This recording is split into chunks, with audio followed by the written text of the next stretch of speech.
Welcome to the Really Know Your Customer podcast with your hosts, Betsy Westhafer and Tony Bodo. Join Betsy and Tony as they dive in with highly successful C-suite leaders who have grown successful organizations by creating a laser focus on listening to their customers and building deep customer relationships. Now, it's time to join Betsy and Tony for the Really Know Your Customer show. Welcome to the Really Know Your Customer podcast. I'm Tony Bodo, CEO of TheyDo International, and I'm here with my co-author of the new book, The Rarest Advantage. Hey, Tony. Good to see you. I'm Betsy Westhafer, CEO of the Congruity Group, also co-author of the new book, The Rarest Advantage, available on Amazon. And we have a great conversation today with Jochem and Veer. He has got an organization called TheyDo doing some really cool stuff that I'm going to let Tony start off talking about. Well, I love that we had this interview. We're branching off into some areas, really looking at where customer experience is going 2022 and beyond. And the conversation we get into today, I think, is a really important one because it's a challenge that has existed in the CX world for a long time. We all know about customer journey mapping. We've all done it before. But as Jochem points out, what happens the Monday after the final presentation of the project is that business goes back to normal. In other words, it doesn't actually transform the company. And so he's talking about the product that they've created and why they created it. We go deep into why they created this product. The product they have is TheyDo, and it's a journey management software and tool. And it's so much more than that. But I want to get into the conversation with him. But it's really solving this problem that we've had for so long in the CX space about how do you turn the journey map into something that's used for management purposes. It's almost like the Jetsons for CX. I mean, like where he's going, where he's going with this is so fascinating, and clearly a brilliant mind behind this product. And it's a really great conversation. I think the thing that captured me the most was just this holistic view of, like he said, there may be hundreds of journeys that your customer's on. And how do you pull all of those together to create this understanding organization-wide of what this customer is experiencing? So with that, let's jump into this great conversation with Jochem and Veer. Jochem, welcome to the Really Know Your Customer podcast. We're so glad you're here today. Can't wait to have the conversation. Oh, thanks for having me, Betsy, Tony. Yeah, excellent to have you here. Well, let's kick off by getting our audience up to speed on who you are and what you do and how you got to the point where you are today in your career. Yeah, sure. So maybe start with what I do today. I'm the CEO and co-founder at TheyDo, where we build journey management tools for enterprise organizations. But before we even started thinking about a product organization, I was a CX professional, and I helped transform large organizations, think Fortune 500 companies, and work with the teams to help them deliver on customer experience.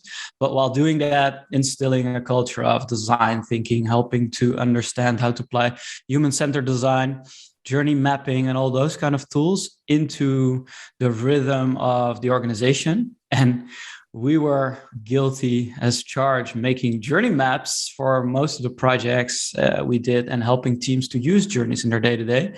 And we realized that beyond the big stakeholder reveal presentation, where the whole room was filled with, the board and all the stakeholders that were involved, it was a massive success. And then on Monday, it was business as usual. And we thought, this can't be true. We cannot scale our practice and service all these clients if we don't have tools to help us do this better. So that's when we started to look into the world, what was out there. And we figured there's just only visualization tools. And we believe you should manage journeys the way you manage products. And because there was nothing out there, we started to build like a little solution for our CX practice ourselves, until our first customer said, hey, we want to scale this and we want to use this across 36 countries. Can you help us do that? And that was the moment we thought, hang on a minute, there must be others that also need this. And today we service Johnson & Johnson, NCR, the big insurance companies here in the Netherlands where I am, and everyone basically who is serious about the journey-centric organization as we see it needs a proper platform to scale. And that's what we are on a mission to build.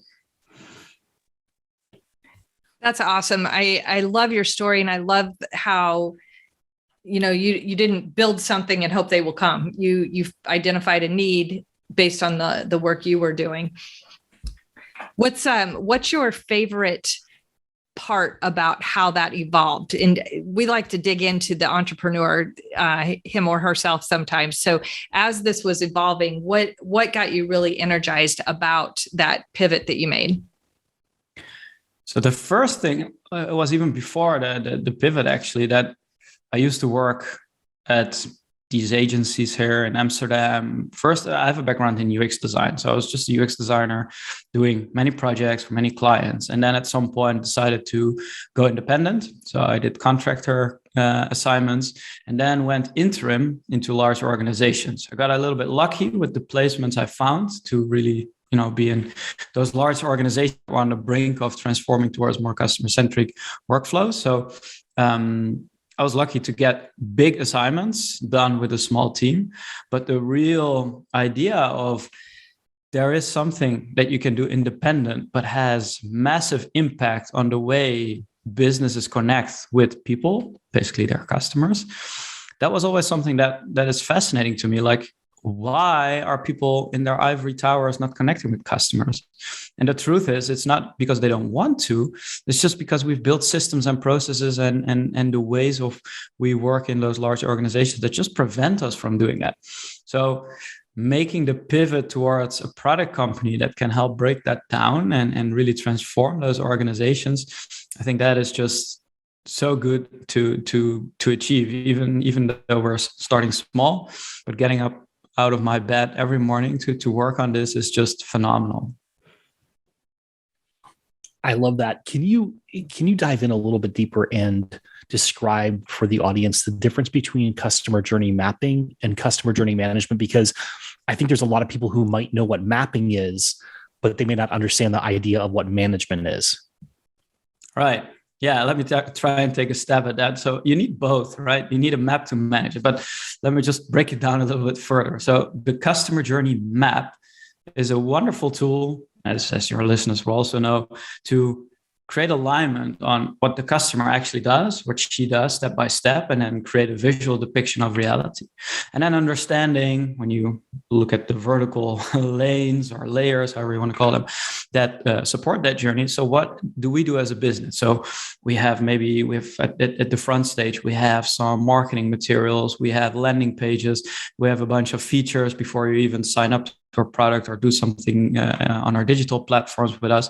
And then at the backstage, we have all these data layers and processes that happen that the customer doesn't even see.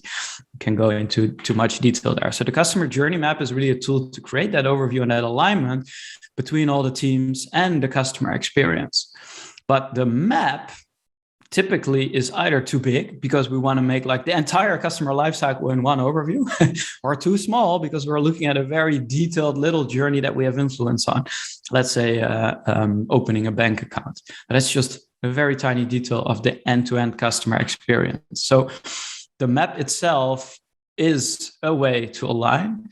But if you really want to do this at scale, you need a management process to not only look at the customer journeys that you have, mapping them out, understanding them, designing them, but also start to create a workflow from insight to implementation that unifies all the teams, that understands, hey, these are the opportunities or problems that we see in this particular journey, but we understand that our customer experience is made out of dozens, maybe hundreds of journeys, and we see them all together. And then all the priorities and all the problems from all these journeys together give a completely different idea of what prioritization actually means and what features we should build and what communication or campaigns we should run. And that is the management aspect, that using journeys as the way to communicate and to align, managing the business using the customer in the center of it all. It's interesting because I know a lot of people that start the journey mapping process with, let's say, a marketing persona, right? We've got Bob, Sally, and Jim, right? And they've got these different personas and they go through that process. But to your point, there could be hundreds of journeys. And how do you, I mean, I recognize when in the hotel industry years ago, that we had a lot of different reasons that people came to our hotel, a lot of different ways they used our hotels. So how do you communicate that effectively and build that into the management process? Because it's much bigger than just those 3 personas or 5 personas that marketing is looking at. Right. You're going to approach it 2 ways. You're going to look at it like from the top down or from the bottom up. And the top down usually goes into like, okay, we have a business, we're in the services industry, we have a hotel, and we know people like to, I don't know, come here for leisure or business. Or Bob is for leisure and Jenny is for business, right? And that's where we go. But that's fine. I mean, you have to start somewhere. If you really don't know anything, top down is easy because you can kind of imagine what that would be like. Or you can go bottom up and really understand, okay, so let's start talking to the people in the hotels. What made you choose this hotel? Why did you come here? How is your trip going so far? What is the intention of your trip? And then starting to do a little research and mapping it out from the person step by step. So, and once you've created some overview of what all these different people tell you and you start seeing patterns, you can say, okay, so now we've created a certain need-based profile persona. This is actually the Bob that we're seeking to serve, right? And this is what he needs. But then still, it's a laborious process of doing it right. If you start bottom up, it takes a lot of time. If you start top down, you probably are biased and doing it your way rather than figuring out the customer's way. And then we could talk about all the different other data sources that are at your disposal when you run a hotel that you can use to enhance the journeys and understand what's really going on and what's useful to do. But by understanding the journey itself, I think that's always a good idea because you understand what happens before even checking into the hotel and what happens way after you've left the hotel. And understanding the whole journey will make you serve your customers better because you understand their reason of joining, the reason of their trip, and all the steps that got into making the trip in the first place. So if you have all that context and you can help your business understand that, you're doing a way better job than just figuring out what you already know. I know that Tony right now is 100% geeking out on this, especially with the hotel example, since that's the world he came from in terms of analytics and that kind of thing. Tell us a little bit about how you go to market, how you find customers, which industries are really resonating with the work you do. And second part to that question is from an educational standpoint, how much educating do you have to do to the market when you're out there talking about your product? Yeah, so let's also talk about the journey here, the buying journey, as we like to call it. We started with the biggest companies in today's world because the bigger the company, the bigger the complexity and the bigger this problem is to align across teams and across functions. So that's where we start. And what we know is that these people in the organization, whether you talk to service design, whether you talk to customer experience management or experience design, those are the typical bodies in the organization where this work looks at the holistic whole of the customer experience. And that's where we usually start. But those people, they look for solutions to scale their practice. And obviously they look for journey mapping. They go to Google and look around what's going on there. But there is a lot of other keywords that we found out people are looking for, like lifecycle management, customer experience management. That is all not only about the data. And basically, we have a little marketing machine set up that says, hey, if you are looking for a solution, then we're going to help you find it. And then our sales team is going to help you buy it. So our go-to-market is a 100% online. We rely on inbound, and we just help people that are already looking with the intention to scale their practice to find a journey management solution. And currently, I believe we're one of the few out there that actually are able to deliver things beyond the map. I'm really intrigued by this, this whole approach that you're taking. And I want to step back a minute here. I know Betsy and I are bouncing back and forth. So for the audience, we're all over the place today. We're having a really good conversation here. Early on in your description, Jochem, you said that we should be managing journeys like we manage products. I'm really intrigued with that. And then you went on to say the journey-centric organization. Now, why I'm intrigued by this is for like 10 or 15 years now, I've been talking about the transformation economy. That's not my concept. That's I just forgot the authors' names, but I quote them all the time.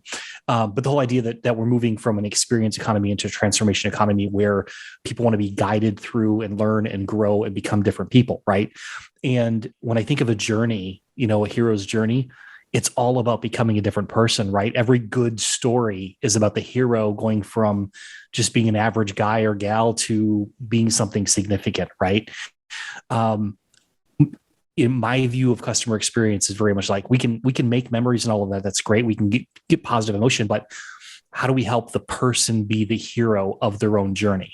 And to me, when you start talking about journey centric and you start talking about managing this at the journey as a product, it sounds very much like transformation as opposed to just pure experience focus. Is that an accurate assessment for what you guys are really seeing emerge in the marketplace? Yeah, so there are two dimensions here at play. I think the first one actually speaks to what you're saying, is that we are in a transformation around customer experience, and maybe not so specifically around the hero's journey or in the organization. But what I see is that the customer experience is now the strategy, right? However you want to fill that in, right? If that means Amazon, for instance, their customer experience is all about speed and lower prices, right? That is the customer experience there. It doesn't need to be like all fluffy, white glove, amazing feelings. Customer experience can mean different things to different businesses, but we all seem to agree that customer experience is the holy grail in business. At least it's one of the most important KPIs, or defined as one of the most important KPIs. And that makes the organization altogether focus on customer experience. But the problem is that in the last decade or so, or 15 years, agile and the digital transformation was done, and everyone seems to be so focused on the product, and experience was part of UX, was part of the product team, of part of user experience in the organization. But because now the premium is on customer experience, it's not only product, it's also sales, it's marketing, it's operations, it's everyone in the organization now needing to add up to the customer experience. And lo and behold, everyone has a different idea of who is the customer, what is important to influence the customer experience, how can we improve this?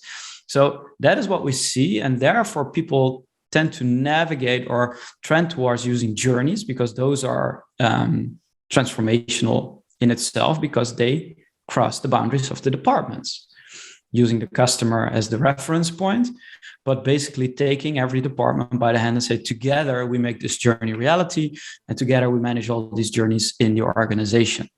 So the experience in itself, again, if you're Amazon and your customer experience is speed, there is nothing of a real hero's journey to form. It's really about understanding the customer journey as is and improving for speed.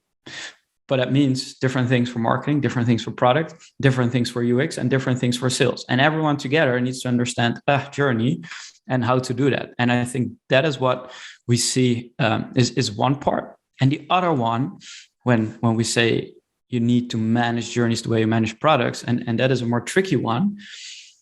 In product development, you have the source of truth, which is the product, the digital product, whether it's an app, a website, a platform. You can go there, you can log in, you can tinker with the features there, you can really experience what it is like to use it. And then you have the workflow as managed in a different environment, right? In Jira or Azure DevOps or those kind of environments where people have their backlog, their roadmap, their product increments, their QBRs, whatever prioritization going on, and their sprints and the planning and the task and everything. That's the workflow. So they're separate. But in journey management, or even customer experience management, if you will, reality is about experience. It's about human emotions. It's about feelings. So how tangible do you want to make that? It's almost impossible. So when you want to apply a journey-centric mindset or management philosophy in your organization, your job is also to recreate reality using journeys, building up to, let's say, the customer lifecycle and how all these journeys are connected and stacking up. That then becomes your reality. And then you can layer on a workflow that says, here's how we go from insight to implementation, that cuts across all these different departments. So by making the intangible tangible, journey-centric organizations just do a better job than product or marketing or process-led organizations. Jochem, since this goes across the entire organization, who is the point person that you guys work with? And do you have any stories that you can share, obviously without giving up any confidential information or company names? Do you have a couple of stories that you could share with us on some of the impacts that this mindset of journey management has produced for you and for your clients? Yeah, so the typical organization, or at least the people involved at the early start of this in an organization, is mainly focused around service design, and sometimes it's in the experience design group in an organization. But that's basically the makers. Those are the people that already do discovery work. They already have research practices. They already know and use journeys in their day-to-day.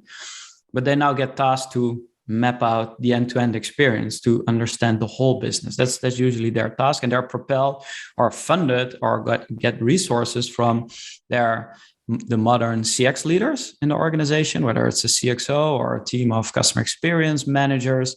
Sometimes it's still in the design groups, and sometimes it's in the marketing groups where this started.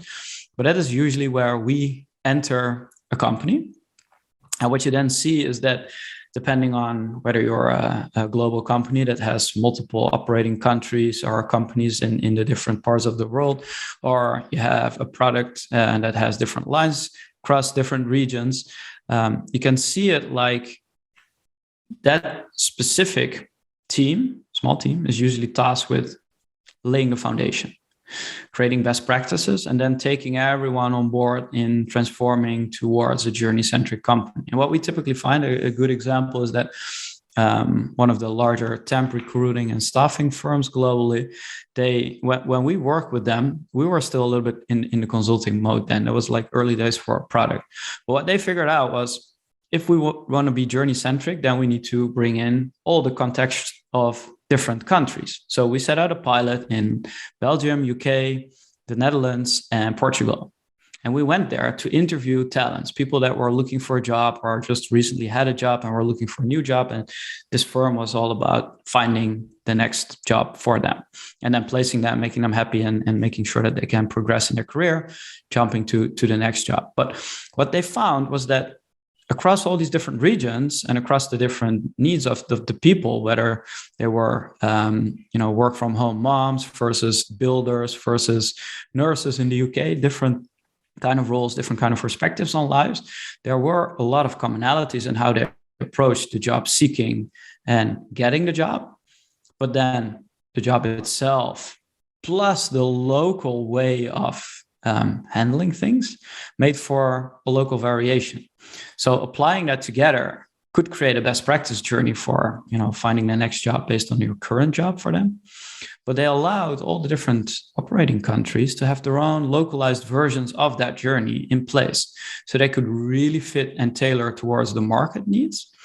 But in the bigger scope of things, still could compare the journeys one-on-one because they were similar enough to understand, are we doing a great job or not? And I think that requires obviously some practice in the organization, some trial and error, and you need some people that know what they're doing, but keeping that local aspect in place. And this is geography based, right? But the same goes for if you have different services or if you have different products, or if you are tailoring towards a B2B and a B2C environment, you can still make the same kind of decisions, make the same base, standardize your way of working, and allow for local variations in the teams.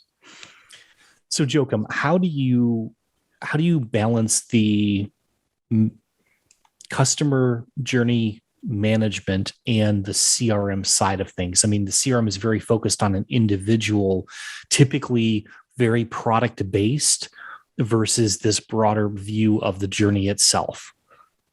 Yeah, and that is a big challenge. And so I think you were spot on, right? This is a big difference between having personal data and individual user data to work with and really drill in on what is this person or this organization that he or she belongs to doing, versus using aggregated data, basically building a pattern library and understanding the bigger scope of a journey for your different personas or your different customer segments or your groups of people that are actually doing the things that you hope them to do or want them to do. And they go hand in hand, because journeys are a tool to align, especially align internally, not necessarily to understand what personalization should we send this person or that person and where are they in their journey, right? That is what I think is called journey orchestration today. I'm still not a little bit confused with the term, because here in Europe, orchestration is also coordination between journeys, but maybe that's a whole different topic for another day. But the journey orchestration tools, they're about personalizing a communication flow based on some data they got from the CRM, your behavior, and maybe some AI modeling on the general trend of what people do. I think this is different. This sits more into using journeys to gauge the emotion, the intention of people, and what it makes them feel and how they experience or perceive buying, using, or sharing your product and service. And then taking that into the company and say, this is what we know, and this is strategically where we want to go. So how can we reset priorities? How can we understand what to do next and why? And then let human creativity again flow, and not only by the designers, but also by the product managers and by the marketeers, and helping all of them to understand the same things in the same way, so they can make their decisions about what to build, what to create, what to ship together, and then maybe set off a personalization flow based on data from the CRM, and again from an AI that is helping to make it personal. But I think that is more like the solution or the end of the till. The journeys, what we're talking about, are all about alignment and creating a unified version of customer experience that everyone can understand. Jochem, so you've told us where you are, and it's so fascinating to think about how in depth this goes. And of course, we love the emotion part and the how does it make them feel. All of that is so cool. What's on the radar for you? What are you looking at down the road for your organization? So on the short term, it's actually pretty simple. Tony already mentioned CRM. There's also some big data parties around CX that can't wait to get integrated, where we can really start to build the bridges between what people have in dashboard, whiteboards, presentations, and just bringing that all together in the journey framework. So that is on the short term, like one by one of the integrations, the API connections that we're building, so that the teams can also start manipulating and tinkering and analyzing the data they already have in the context of the journey framework.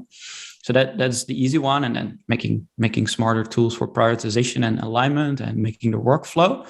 I think that is on the short term, but on a more bigger scheme of things, I believe there's two trends. One is the orchestration trend that we see, that people want to automate and personalize everything.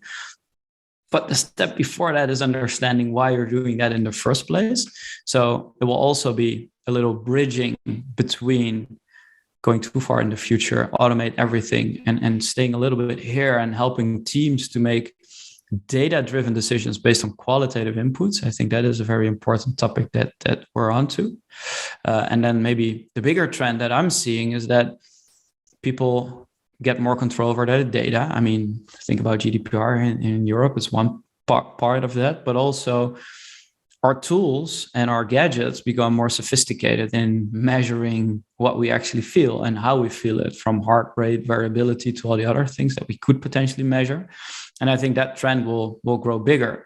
And together with more control over your data, I think we're heading towards a world where you as a brand need to ask permission, and the customer grants you permission to use part of their experience data in the first place. And that flips things upside down, giving control back to the consumer, where he or she can say like, hey, I like you.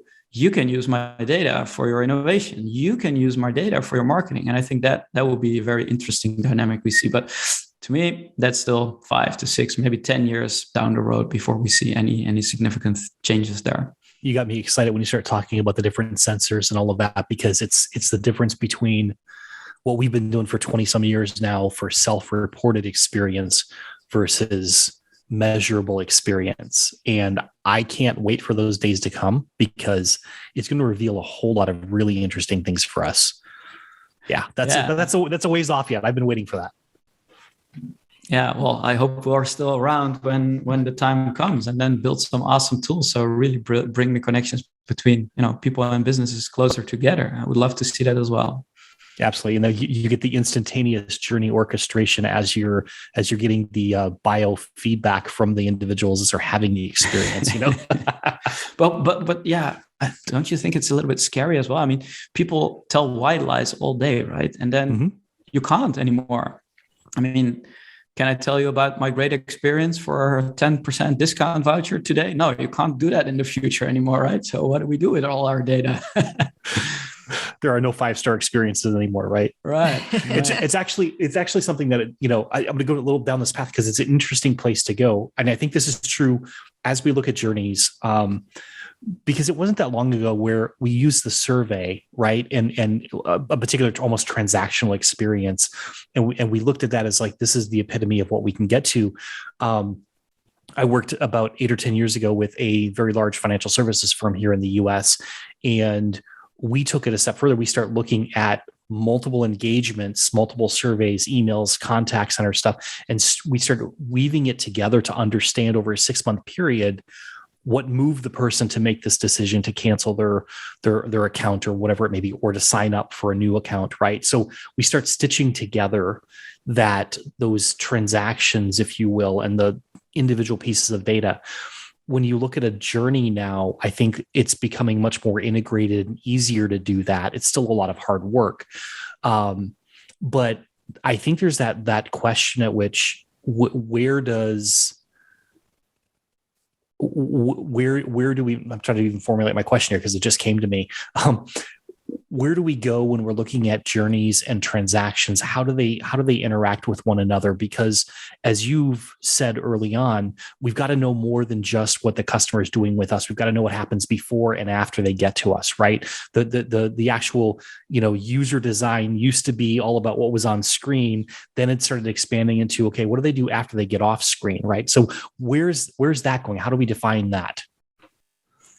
Yeah, so and that's why I believe journeys are such a powerful and easy way to do this, because so let's say you have a bunch of surveys and they probably don't work anymore like they did 10 years ago when it was new and novel to ask for some small survey questions which people liked to answer and give real data points. But let's say you have something more sophisticated now. You can really, based on all the call center data and all the interactions with service reps, you can do sentiment analysis around what was a group of people thinking, feeling when, something was not right. But still, that happens all around, let's say, one particular step in their journey, right? Whether it's the checkout, whether it's some, service point in their customer experience, it doesn't really matter. It's just one step. You can pinpoint it to one step. And then the journey, again, is an alignment tool internally. So we are visual creatures, right? And most of us can see. So to see visually, okay, so on this point, here's a sentiment analysis that told us that people are frustrated. Here's an opportunity for us as a business to do something about it. It's still very relevant to understand what journey is this part of? What were people trying to do and why are they not succeeding? And for the people that are succeeding, what comes next and what other steps follow until, let's say, someone buys the product or finds something as a solution for their aching itch, right?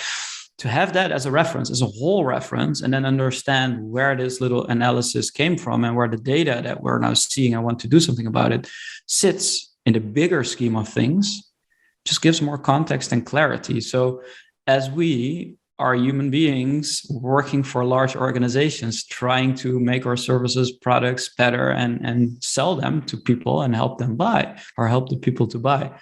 I think always having the context of what it really means is useful, whether it's data-driven, survey-driven, or just based on 5 interviews.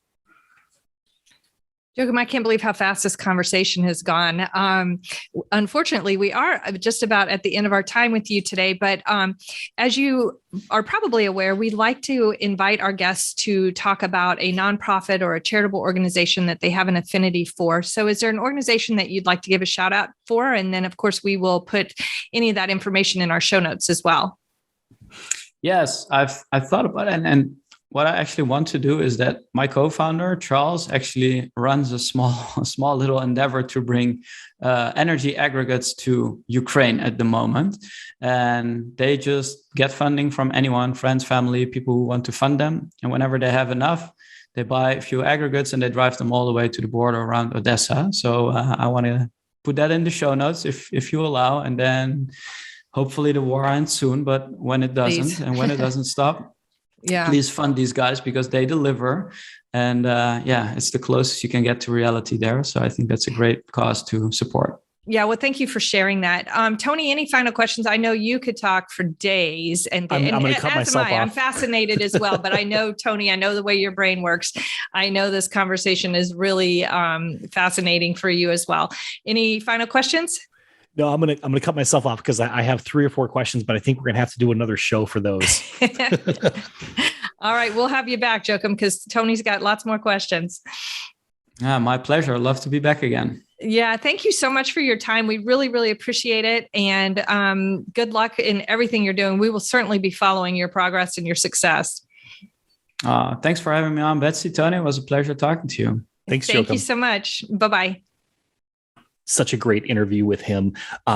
This is amazing. And there's a couple quotes I want to pull out here. Jochem said, manage your journey like you manage your product. I think that is so powerful and it really illuminates the difference between just customer journey mapping, where you use that to update your products, and this whole idea of customer journey management.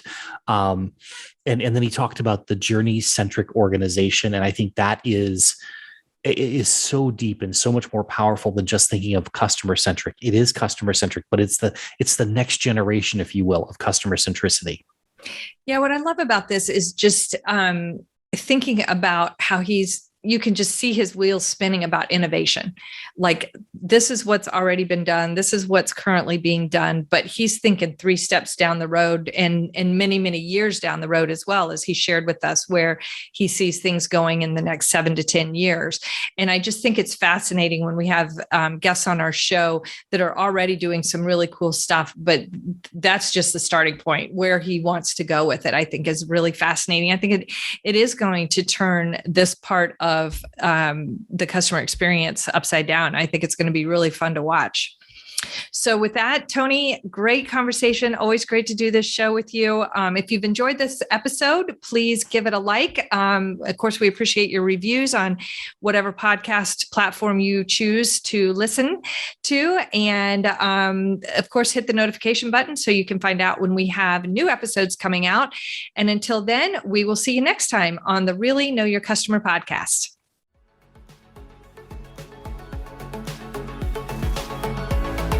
Thanks for joining us for this episode of Really Know Your Customer. We hope you gained a lot of value from being here today. If you want to learn more about the work Betsy and Tony do to help their clients thrive, visit Betsy at thecongruitygroup.com and Tony at tonybodo.com. See you next time on the Really Know Your Customer show.